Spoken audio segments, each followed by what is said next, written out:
What's up, guys? This is your boy DJ Tony T back with another video on how to make your DJ board do what you want it to do. Hope you enjoyed the mixing on that last and the end of that last video. As good as it might have been, I'm pretty particular about my mixes, and maybe 5 to 10% of my mixes are actually good enough in my mind as far as how they come out on the air. I'm just real picky about things, but wasn't that great. But hope you guys enjoyed it anyway. I wanted to go over a number of items regarding the pads. So you may have noticed during my mix there where I had the loop on the next song, or no, on the song I was coming away from, uh, a little bit off, I guess. I didn't start it right where it should have been, so it was a little bit off, and I actually was able to manipulate it and move it back one full beat while I was in the middle of the loop, not having to exit the loop and do a bunch of other silly things. So I wanted to show that code. So this little DJ board has 4 pad modes. This particular one, I believe, is on auto loop, right? Yeah, I believe so. Yeah. Hold on. Yeah, auto loop. So to go over this code, it's kind of complex, but if you think about it, it actually makes easy sense. So first off, turn the audio mixer on like always. So you may have noticed it go from scratch to audio while I was messing around with the loops. Um, each one of these can be broken down into 4 decks. So you have action deck 4, 3, 2, and 1. So if you take away the other 3 decks and just go with, oh my god, I'm going to delete something. I hope I get that back. That's really what it is. It's just repeated, right? So which deck you're on for each one of these items changes. So what it does is it opens, when I hit the auto loop, I should say, it resets the others. So the stems and the hotkey area, so that when I go to a different mode, it shows up on the same screen every time. And that way, when I go to other modes, it's consistent. So at any rate, this part is what it actually does with the loop. So if I'm in the default loop window, which is that one, if I hit it, it'll go to loop adjust. And if it's already in loop adjust, which is here, it'll go back to default. So what's happening is it has a question mark here. So the question mark says if this is true, right? If this is true, do what's directly after the question mark, which is this. Otherwise, after the colon, do this part. So this is the false part, and this is the true part, right?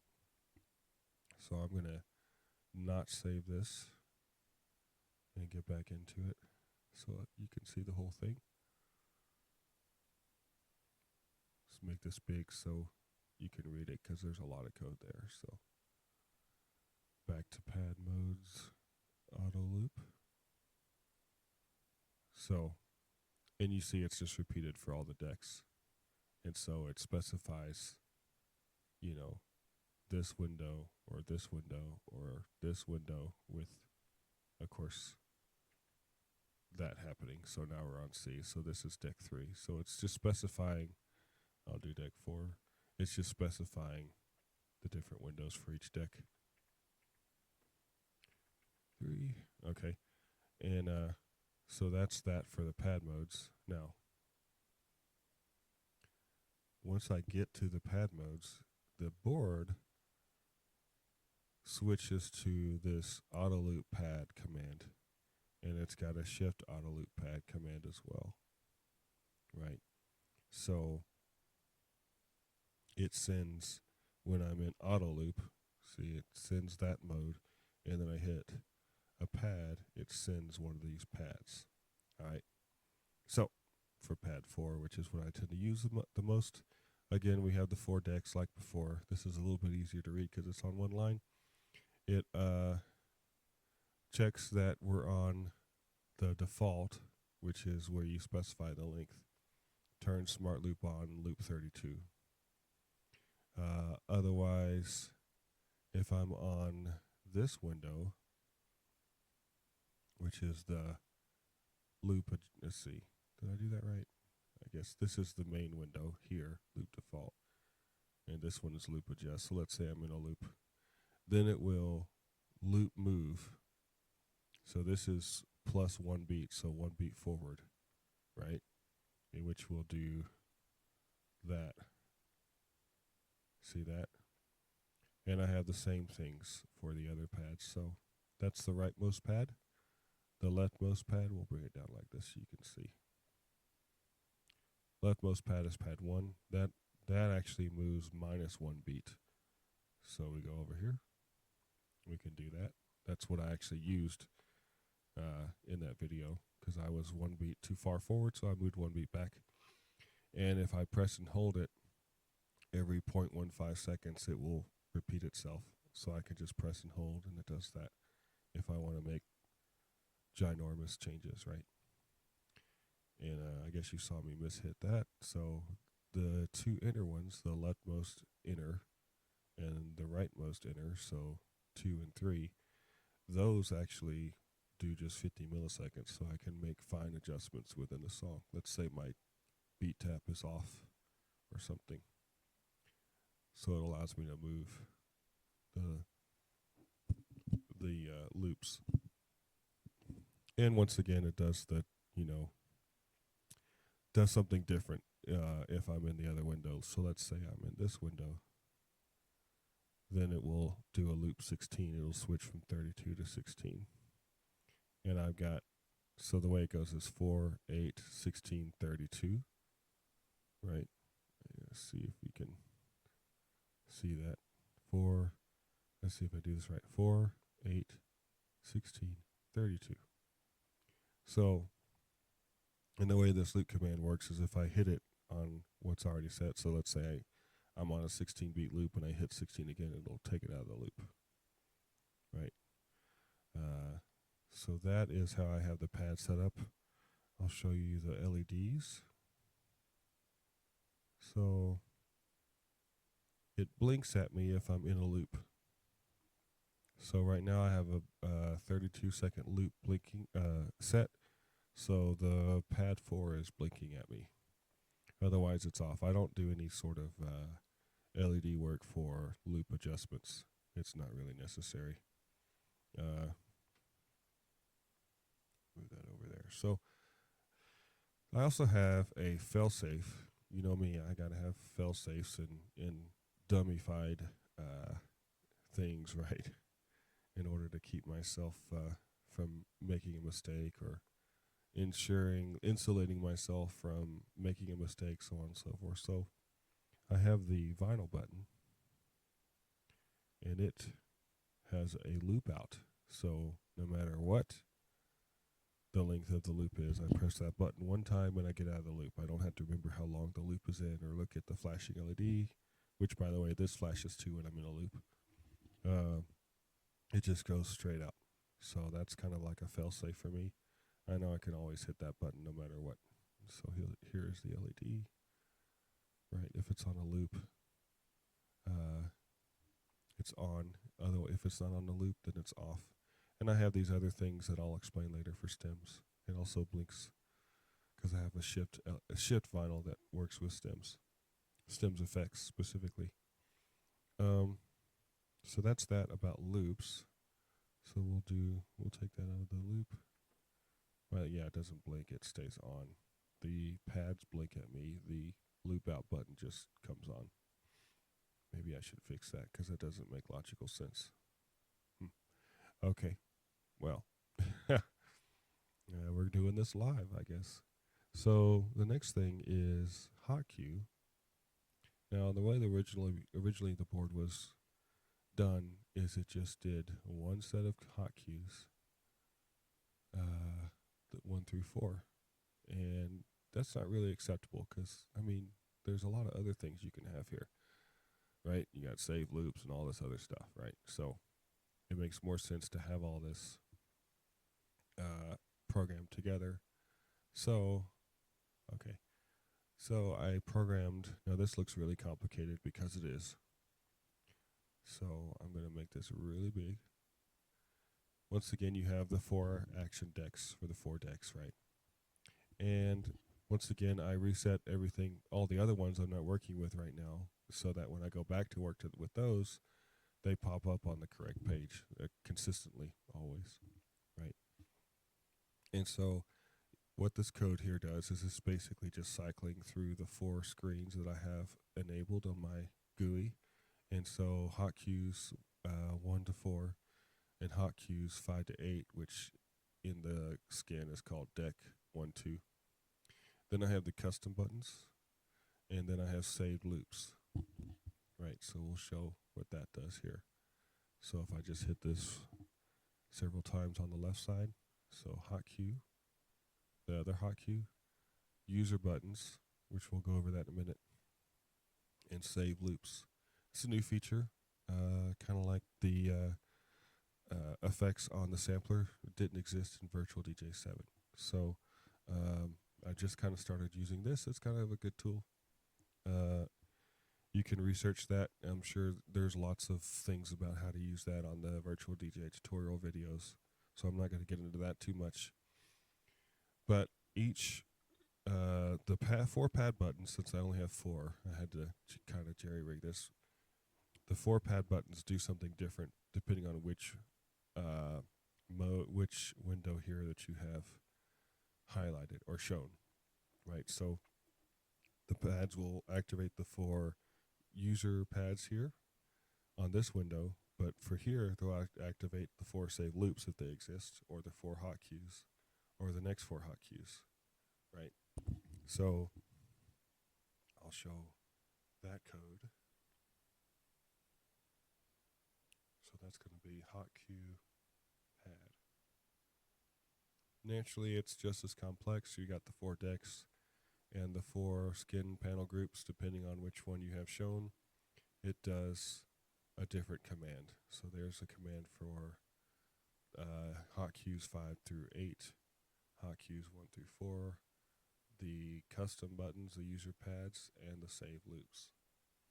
So each one of these does a different thing based on which window is open, and then for which deck that you're on, right? So I've got 4 pads, so pads, hotkeys 1 through 4 and 5 through 8 go 1, 2, 3, 4, and then 5, 6, 7, 8, and then custom button 1, 2, 3, 4, and the same thing for loops 1, 2, 3, 4, right?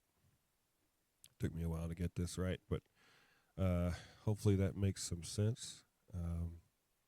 Having only 4 pads makes things a little bit difficult with all the things that I'm trying to do. I need a bigger board, a better board. I didn't plan on ever using this backup board as my primary board. The board that I had doesn't work with Virtual DJ 8, so if you guys have any good suggestions on a board to buy, put them down in the comments below. I'd love to figure out your opinions. I definitely need to get a board, so tell me what's good for y'all, what y'all like, even the newest stuff. I'm all open on ideas. So for the user pads, just to show real quick, these buttons are hard to press while DJing, and you can't press and hold adjust CBD for the fine tune adjustments. It's really annoying. You have to press in order to make any sort of change, right? So what I did was I created user pads that allow me to do that, and I can hold, and it repeats every 1/10 of a second.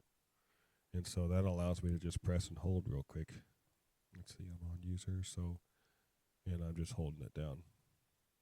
I don't have to press like mad trying to get it to catch up as I'm playing through a song. And I've also got by the beat, right, that I can also do on these. So this is very useful because clicking that 1,000 times is difficult while DJing. And so moving along, I can also do save loops, which is really cool if you got a save loop and you want, that's how I did this one. So I've got one save loop, it's highlighted. Now it's blinking because I have it activated on my board. I'll show you the LED things in a second. So when I play this, it'll just start looping from that spot, which is pretty dang awesome. Because I can have this loop set beforehand and then come to it.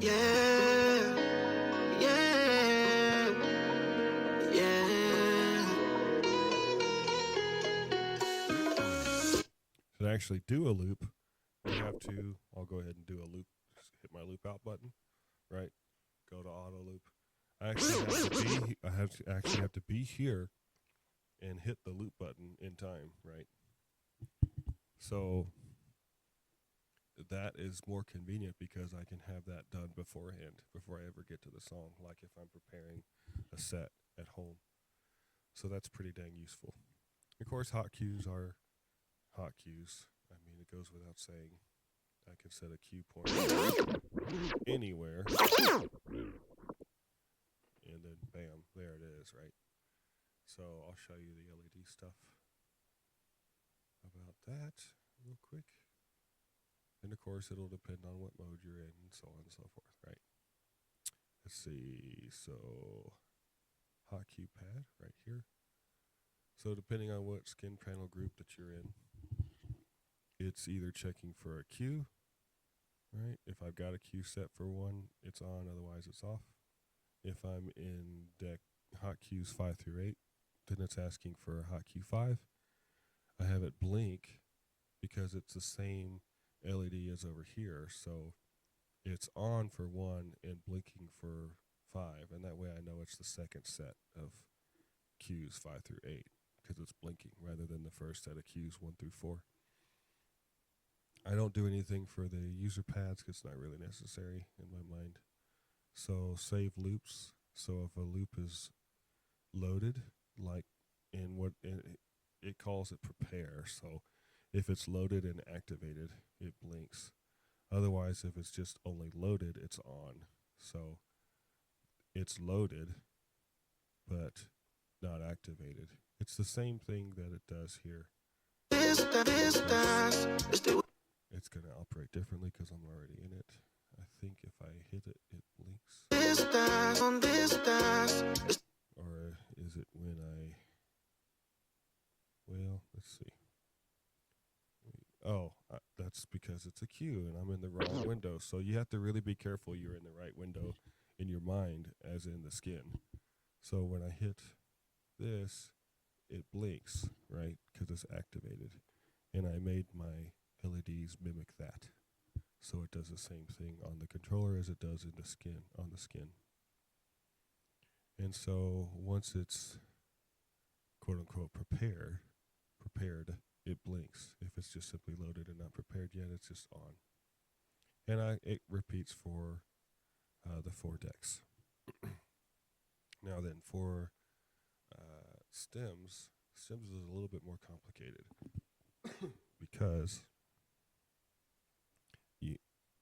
so I have a Pioneer board, and the Pioneer board kind of does its own thing and refuses to do some things that I tell it to do. So I'm kind of getting around that. But I have the 4 pads light up in the same way, so as it on the skin. So if I hit the vocal pad, it goes off on the skin. It goes off on my LEDs on the board. I can do shift and activate the second row, right? And the same thing goes for hit manual loop again. It goes to stems effects. Now, I'm still figuring this part out, so I'm not going to really get into this too much because there's still some kinks that I need to work out, because if I hit it from the board, the mode, it shows up this row, but if I do it from here, it gives me a different top row. So I'm not really sure about that part just yet. So we're going to kind of skim through this pretty quickly, right? The other thing I wanted to mention, I didn't mention any of the shifts. So for like here, hot cue, the shifts actually delete the cue and delete the save loops. So if I hit shift here, it would actually delete that. I'll show that same way, basically. So if we go shift here, so it deletes the cues. Oh, I didn't do it to delete the save loops because naturally the save loops are saved and they're supposed to be perpetual, right? When you come up and pull up the song the next time. So I did not actually script code a delete feature for that from my DJ board. So the only way to delete that is through the X. I didn't want to accidentally hit shift and a pad thinking I was on cues and delete a saved loop. So for fail-safe purposes, you know me, I make it where I can't have a mistake if I'm not thinking and I hit something and accidentally. But anyway, so they delete the cues, right? And it depends on the mode, 1 through 4, and then 5 through 8. Okay, so that's some stuff about the pads that I did. And like I said, hope that helps. There's quite a bit of code. Everything is tied to what you're showing on the skin. So if you're not showing something on the skin, you're not going to get that functionality. And to me, that seems the most logically correct way to do this. So I hope that helps. And once again, this is DJ Tony T. Happy DJing. And be sure to like and subscribe for more videos. And comment too. I always like to respond to your comments. So keep them coming in. See you later. See you in the next video. Out.